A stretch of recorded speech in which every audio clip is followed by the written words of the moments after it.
Praise the Lord. ദൈവസന്നിധിയിൽ വീണ്ടും ആയിരിക്കാൻ കർത്താവ് തന്ന ഭാഗ്യത്തെ ഓർത്ത് ദൈവത്തെ സ്തുതിക്കുന്നു. പെന്തക്കോസ്റ്റ് മെസ്സഞ്ചർ യൂട്യൂബ് ചാനലിൽ കൂടെ പ്രഭാത സന്ദേശം കേൾക്കുന്ന എല്ലാ പ്രിയപ്പെട്ടവരെയും കർത്താവ് ധാരാളമായി അനുഗ്രഹിക്കുമാറാകട്ടെ.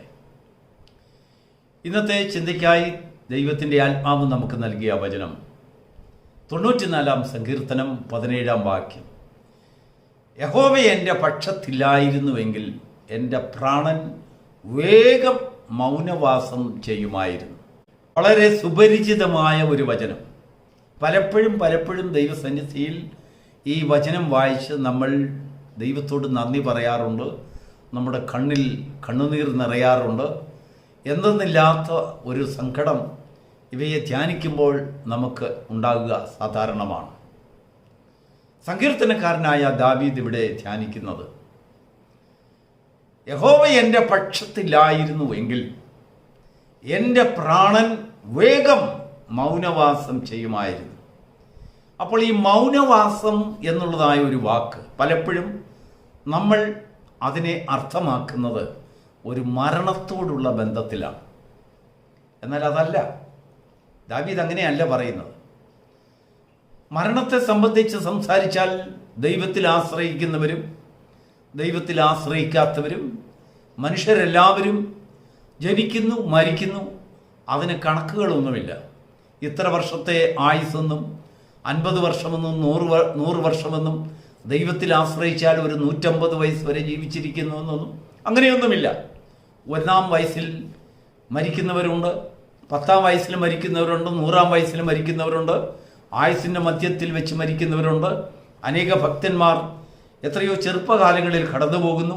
അതുകൊണ്ട് അവർ ദൈവത്തിൽ ആശ്രയമില്ലാത്തവരാണെന്നാണോ അതിൻ്റെ അർത്ഥം? അല്ല. അപ്പോൾ ദാവീദ് സംസാരിക്കുന്നത് ഒരു മരണത്തെ സംബന്ധിച്ച വാക്കല്ല.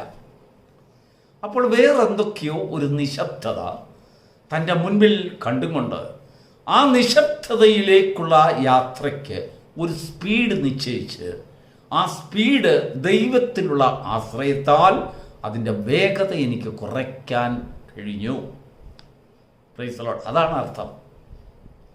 മരണമല്ല ദാവീദ് നിശ്ചയിക്കുന്നത്, അല്ലെങ്കിൽ അവിടെ ഉച്ചരിക്കുന്നത്.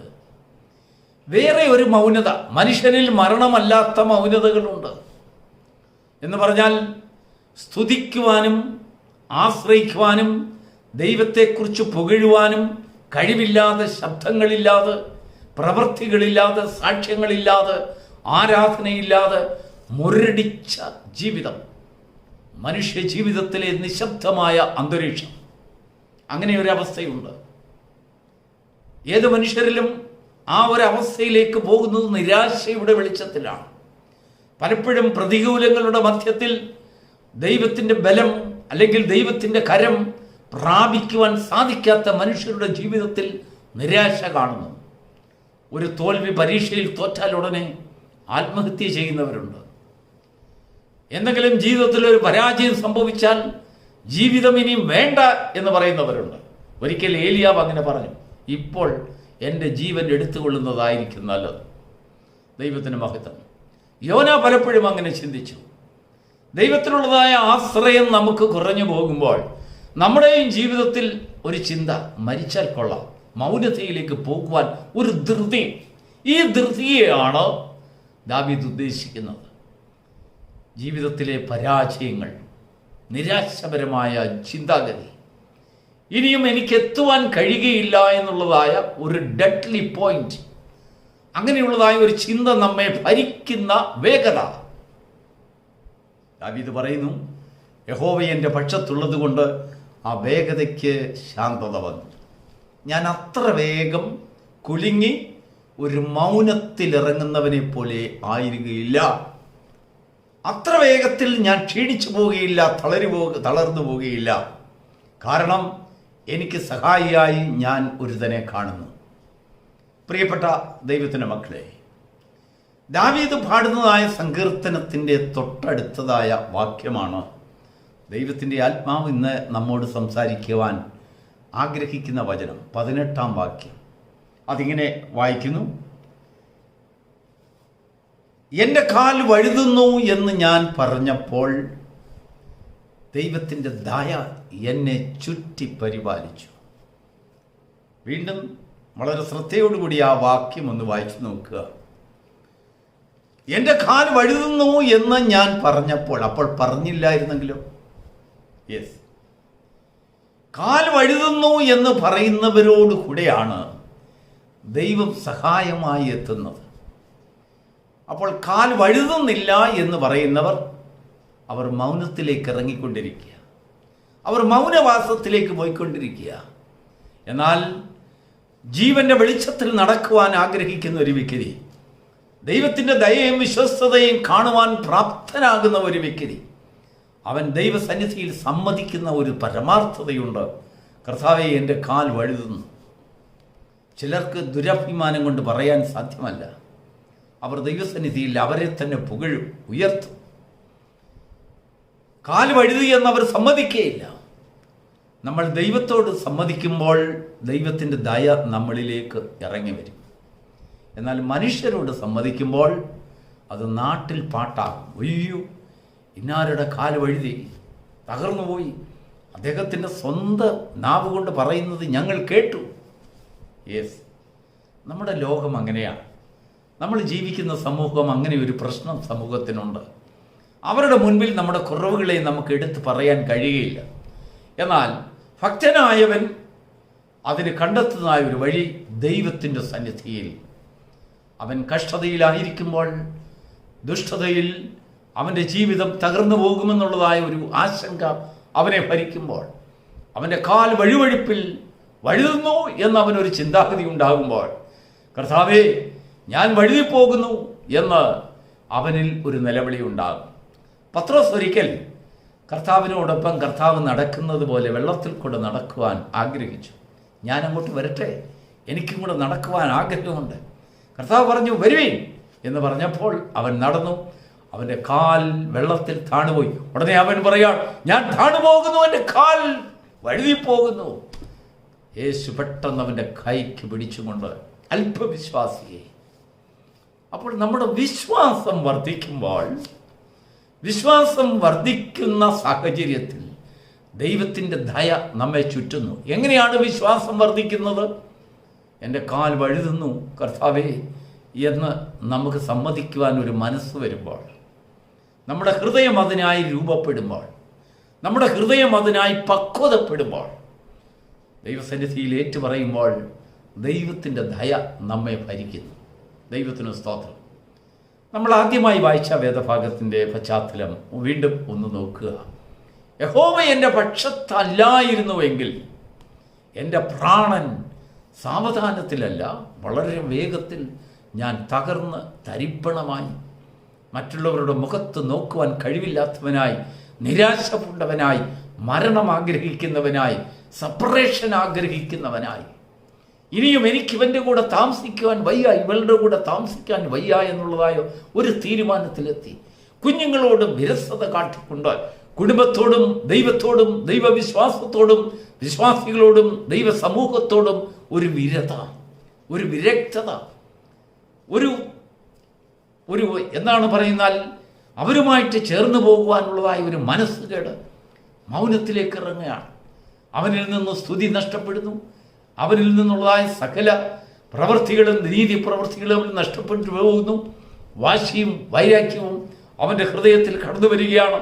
ദുഷ്ടത അവൻ്റെ ഹൃദയത്തിൽ വരുവാൻ വളരെ വേഗത്തിൽ അവൻ്റെ ജീവിതത്തിൻ്റെ പടിവാതിൽക്കൽ കാത്തു നിൽക്കുകയാണ്. ദൈവത്തിൻ്റെ വചനം പറയുന്നത്, ദൈവം കയ്യനോട് പറയുന്നത്, പാപം നിന്റെ വാതിൽക്കൽ കിടക്കുക. എന്താണ് ഈ വാതിൽ എന്ന് പറയുന്നത്? ഗമനത്തിനും ആഗമനത്തിനുമുള്ളതായ ഒരു കവാടം. ഈ കവാടമാണ് പ്രധാനം. ഈ കവാടത്തിൽ കാത്തു നിൽക്കുന്ന ഒരു വ്യക്തിയും അതാണ് പാപം. പാപം ദുഷ്ടത പ്രവർത്തിക്കുവാൻ നമ്മെ നിർബന്ധിക്കുന്നു. പാപം ദുഷ്ടതയ്ക്ക് വേണ്ടി യാത്ര ചെയ്യുവാൻ നമുക്ക് വാഹനമൊരുക്കുന്നു. ആ വാഹനത്തിൽ കയറി അതിവേഗത്തിൽ നാം യാത്ര ചെയ്യുന്നു. ആ യാത്ര സാധാരണ മനുഷ്യൻ നടക്കുന്നതിലും വളരെ വേഗത്തിലുള്ള യാത്രയാണ്. കാരണം അതിനൊരു വാഹന സൗകര്യമുണ്ട്. എന്നാൽ ദൈവത്തിൽ ആശ്രയം വയ്ക്കുന്നവർക്കോ ആ യാത്രയുടെ വേഗത കുറയ്ക്കുന്നു. ജീവിതത്തിലേക്കൊന്ന് തിരിച്ചു നോക്കുവാൻ, അവൻ്റെ കുടുംബത്തിൻ്റെ അവസ്ഥയിലേക്ക്, കുഞ്ഞുങ്ങളിലേക്ക്, ഭാര്യയിലേക്ക്, ഭർത്താവിലേക്ക്, മാതാപിതാക്കളിലേക്ക്, സമൂഹത്തോട് നാം ജീവിക്കുന്ന ആ ചുറ്റുപാടിലേക്ക്, ആ കുടുംബ ജീവിതത്തിൻ്റെ മഹത്വത്തിലേക്ക്, വിശ്വാസ ജീവിതത്തിൻ്റെ വീര്യത്തിലേക്ക്, ദൈവത്തിൽ നിന്ന് പ്രാപിക്കുന്ന അനുഗ്രഹത്തിൻ്റെ താഴ്വരകളിലേക്ക് നമുക്കൊന്ന് കടന്ന് ചിന്തിക്കുവാൻ നമ്മുടെ കണ്ണുകളെ, നമ്മുടെ ഹൃദയത്തെ നിർബന്ധിക്കുന്ന സാവകാശം. Praise the Lord. ഇല്ല എങ്കിൽ ഇതിനെയെല്ലാം കണ്ണും പൂട്ടി അടച്ചുകൊണ്ട് എനിക്ക് കാണണ്ട, എനിക്ക് സഹകരിക്കണ്ട, എനിക്ക് ഇന്ന വ്യക്തിയോട് എനിക്ക് മിണ്ടണ്ട, അല്ലെങ്കിൽ ഇന്ന വ്യക്തിയുമായിട്ടുള്ള ബന്ധം എനിക്ക് വേണ്ട എന്ന് പറഞ്ഞുകൊണ്ട് എന്ത് ചെയ്യുന്നറിയാമോ? നമ്മുടെ ഹൃദയം മുരടിച്ച് മുരടിച്ച് മുരടിച്ച് മൗനവാസത്തിലേക്കുള്ള യാത്രയ്ക്ക് വേഗത കൂട്ടി ദൈവത്തിൽ നിന്നകന്ന്, വിശ്വാസത്തിൽ നിന്നകന്ന്, ആത്മീയതയിൽ നിന്നകന്ന്, നമ്മുടെ ജീവിതത്തിലെ പ്രത്യാശയിൽ നിന്നകന്ന്, സന്തോഷത്തിൽ നിന്നകന്ന് എപ്പോഴും മൂഡ് ഔട്ടായിട്ടുള്ള ഒരു ചിന്ത, സൈലന്റ്. ചിലർക്ക് പറയും അവനിൽ എന്തോ ഒരു സൈലൻസി ബാധ വന്നെന്ന് പറയും. ബാധയൊന്നുമല്ല, അവൻ്റെ യാത്ര മൂഡ്, അല്ലെങ്കിൽ ആ മൗനതയിലേക്ക് അവൻ വേഗത കൂടി യാത്ര ചെയ്തുകൊണ്ടിരിക്കുക. അങ്ങനെയുള്ള വ്യക്തികളെ നാം സാധാരണ ജീവിതത്തിലേക്ക് കൊണ്ടുവരുവാൻ ദൈവത്തിലുള്ള ആശ്രയത്തെക്കുറിച്ച് അവർക്ക് മനസ്സിലാക്കി കൊടുക്കുക. അവർ മനസ്സിലാക്കുക ദൈവം അവർക്ക് സഹായിയായി എഴുന്നേൽക്കുന്നു. എന്നാൽ നമ്മുടെ നാവ് കൊണ്ടൊരു വാക്ക് വേണം. കർത്താവേ, ഞാൻ വഴുതിപ്പോകുന്നു, എൻ്റെ കാല് വഴുതുന്നു, എനിക്ക് തന്നെ നിൽക്കുവാൻ കഴിയുകയില്ല. എൻ്റെ ബലം കൊണ്ട്, അല്ലെങ്കിൽ എൻ്റെ ആശ്രയം കൊണ്ട്, എൻ്റെ ബുദ്ധി കൊണ്ട്, എൻ്റെ ജ്ഞാനം കൊണ്ട്, മരുന്ന് കൊണ്ട്, മന്ത്രം കൊണ്ട്, ആശുപത്രി കൊണ്ട്, എൻ്റെ സമ്പത്ത് കൊണ്ട്, എൻ്റെ ജോലി കൊണ്ട്, എൻ്റെ സൗന്ദര്യം കൊണ്ട്, എൻ്റെ ആരോഗ്യം കൊണ്ട്, എൻ്റെ സകലവിധമായ കഴിവുകളുമൊക്കെ ഞാൻ കണക്കിലെടുത്ത് നോക്കുമ്പോൾ എനിക്ക് തനിയെ നിൽക്കാൻ കഴിയില്ല. എൻ്റെ കാലിന് വഴുക്കലുണ്ടാകുന്നു. ഇതിലെല്ലാം മികച്ച ഒരു കൃപയാണ് ദൈവത്തിൻ്റെ ദയ. ദൈവത്തിൻ്റെ ദയ നമ്മളിലേക്ക് കടന്നു വരുമ്പോൾ എന്നെ ശക്തനാക്കുന്നവന് മുഖാന്തരം ഞാൻ സകലത്തിനും മതിയാകുന്നു. നമ്മുടെ ഹൃദയം ഏറ്റുപാടുവാൻ അതിടയായിത്തീരും. നമ്മുടെ ഹൃദയം നമ്മളെ തന്നെ മന്ത്രിക്കും. നാം സകലത്തിനും മതിയാകുന്നു. ദൈവത്തിനുള്ളതായ കൃപ നമ്മളിൽ പെരുകി വരുമ്പോൾ നമ്മൾ സകലത്തിനും മതിയാകുന്നു എന്നുള്ളതായ ഒരു ചിന്ത നമുക്കുണ്ടാകും. പ്രതികൂലങ്ങൾ വരുമ്പോൾ അതിനെ സഹിക്കുവാൻ, ശാന്തമായി അതിനോട് പ്രതികരിക്കുവാൻ, അല്ലെങ്കിൽ നമ്മളെ കൊന്നൊടുക്കുവാൻ വരുന്നവർ, നമ്മളെ ഇപ്പോൾ വെട്ടിക്കൊല്ലുമെന്ന് പറഞ്ഞു വരുന്നവരോട് നമുക്ക് ശാന്തതയുടെ വാക്കുകൾ പറയുവാൻ നമുക്ക് സാവകാശം ദൈവം തരുന്നു. ദൈവത്തിൻ്റെ കൃപ, ദയ അങ്ങനെയാണ്. ദൈവത്തിൻ്റെ ദയ നമ്മളിൽ കടന്നു വരുമ്പോൾ, ശക്തനായവനെ നമ്മൾ മുമ്പിൽ കാണുമ്പോൾ, നമ്മുടെ കാലിലെ വഴുവലിനെ നമ്മൾ ദർശിക്കുമ്പോൾ നമുക്ക് ഇങ്ങനെയൊക്കെയുള്ള ചില സ്വഭാവവിശേഷതയുണ്ടാകും. എന്താണെന്നറിയാം? നമ്മുടെ വാക്കുകളിൽ വ്യത്യാസം, നമ്മുടെ ചിന്തയിൽ വ്യത്യാസം. ദൈവത്തിൻ്റെ സ്നേഹം നമ്മളിലേക്ക് കടന്നു വരും. ഒരു യോഗ്യതയും ഇല്ലാതിരുന്ന നമ്മെ സ്നേഹിച്ച ദൈവത്തിൻ്റെ സ്നേഹത്തെ, ആഴമേറിയ ദൈവത്തിൻ്റെ കൃപകളെ, അവൻ തരുന്നതായ ബലത്തെ, അവൻ പുലർത്തുന്നതായ വഴികളെ കുറിച്ചൊക്കെ ചിന്തിക്കുമ്പോൾ നമ്മുടെ ഹൃദയം സ്നേഹത്താൽ നിറയുന്നു. ആ സ്നേഹം നിറഞ്ഞ് തുളുമ്പി അവൻ നമ്മുടെ ശത്രുക്കളിലേക്കും അത് ഒഴുക്കുമാറാക്കും. അഹരോന്റെ നീണ്ടു കിടക്കുന്ന താടിയിലേക്ക് ദൈവത്തിന് മഹത്വം ഉണ്ടാകട്ടെ. ഹെർമോനിയൻ മഞ്ഞുപോലെ അത് ഒഴുകുകയാണ്, എങ്ങും നിൽക്കുന്നില്ല. അത് ഒഴുകി താഴ്വരകളിലേക്ക് പോകുന്നു. ദൈവത്തിൻ്റെ ദയ, ദൈവത്തിൻ്റെ കൃപ, ദൈവത്തിൻ്റെ മഹത്വം നാം ദൈവമക്കളായിരിക്കാൻ കർത്താവ് തരുന്നത് ഭാഗ്യകരമായ ഒരവസ്ഥയാണ്. നമ്മൾ വായിച്ച വേദഭാഗത്തിലേക്ക് നമുക്ക് ഈ പ്രഭാതത്തിൽ ഒന്നുകൂടെ വരാം. യഹോവ എൻ്റെ പക്ഷത്തായിരുന്നില്ലായിരുന്നുവെങ്കിൽ, ദൈവം എൻ്റെ പക്ഷത്തില്ലായിരുന്നുവെങ്കിൽ ഞാൻ വേഗം മൗനവാസം ചെയ്യുമായിരുന്നു. എന്ന് പറഞ്ഞാൽ നിശബ്ദനായി സമൂഹത്തോടും കുടുംബത്തോടും യാതൊരു പ്രതിപത്തിയുമില്ലാതെ, സമൂഹത്തിൽ യാതൊരു പ്രയോജനവുമില്ലാത്തവൻ, ദോഷം ചിന്തിക്കുന്നവനായി എപ്പോഴും മൗനത്തിൽ ഇരിക്കുന്ന ഒരു അനുഭവം എന്നിൽ ഉണ്ടാകുമായിരുന്നു. അതിൻ്റെ വേഗത വളരെ വേഗത്തിൽ കൂടുമായിരുന്നു. എന്നാൽ ദൈവത്തിലുള്ള ആശ്രയം കൊണ്ട് എനിക്ക് വളരെ സ്ലോ ആയിട്ട് എനിക്ക് ധ്യാനിക്കുവാൻ, ചിന്തിക്കുവാൻ, ദൈവത്തിലേക്ക് തിരിഞ്ഞു നോക്കുവാൻ, ദൈവത്തിൻ്റെ കൃപകളിലേക്ക് നോക്കുവാൻ, ദൈവസ്നേഹത്തിലേക്ക് കടന്നു വരുവാൻ കർത്താവ് എനിക്ക് കൃപ തന്നു. ആ കൃപ നമ്മളിൽ വളരുമ്പോൾ നമ്മളിൽ നിന്നൊരു നാവ് ഉച്ചരിക്കും, എൻ്റെ കാല് വഴുതുന്നു, കർത്താവേ എൻ്റെ കാല് വഴുതുന്നു. ആ വാക്ക് സ്വർഗം കേൾക്കും, ദൂതന്മാർ കേൾക്കും, ദൈവശബ്ദം നമുക്കായി കടന്നു വരും. എൻ്റെ കൃപ നിനക്ക് മതി. ദൈവത്തിൻ്റെ ദയ നമ്മളിലേക്ക് ഊറ്റും. ആ ദയയെ പ്രാപിക്കുവാൻ ഈ പ്രഭാതത്തിലെ ആരാധന, വാക്കുകൾ, നമ്മുടെ ചിന്ത, ദൈവത്തിനുള്ളതായ സമർപ്പണം, ദൈവസന്നിധിയിൽ അത് സ്വീകാര്യമായി തീരുമാറാകട്ടെ. God bless U.